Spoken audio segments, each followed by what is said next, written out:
Yeah,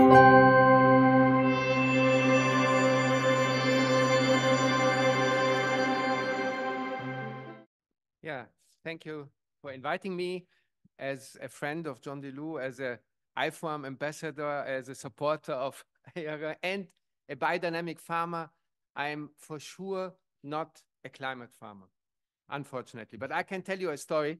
When 46 years ago, my father established Sekem in the desert in Egypt, his intention was to give a model for system change in agriculture based on economy of love.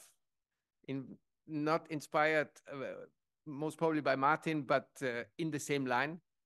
And for him, economy of love was, first of all, to base biodynamic farming on real healthy soils, a good relation to our soils, plants and animals, to base it on a transparent, fair distribution of added value in the supply chain. And whereas in farming nowadays, 5,000 farmers are following the biodynamic farming in Egypt, in our supply chains, 2,500 people possess out of this biodynamic raw materials, food, beverages, pharmaceuticals, and textiles for the Egyptian local market. And in addition, economy of love for him meant to really focus on human development, give 10% of the time to the people to unfold their potential, and give 10% of the profit to the community. So this is a miracle by itself, right? How is it related to the discussion of today? This is what we all just realized 2017, when we realized that our farmers are not only producing better food and healthier food and nice ecosystems and healthy ecosystems and farms, they also provide a lot of ecosystem services.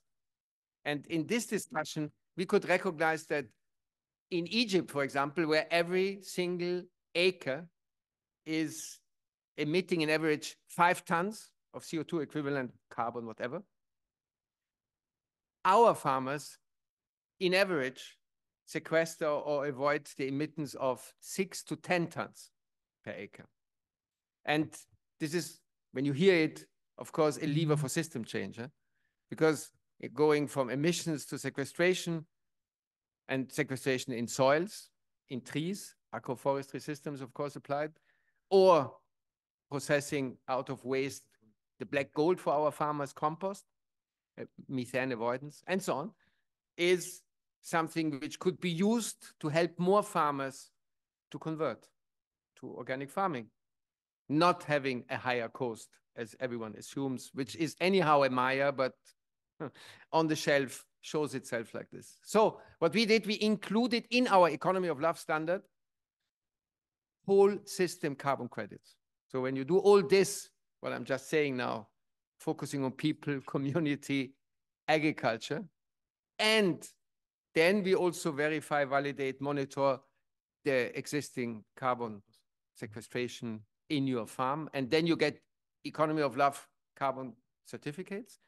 And this improves your livelihood 50 to 100%, your income 50 to 100%. So you can sell your organic product, biodynamic product at conventional price in the local market, have still a higher income, and turn around the climate story of Egypt, because then our farmers, the climate heroes, alone could offset 60% of our emissions, of Egypt's emissions.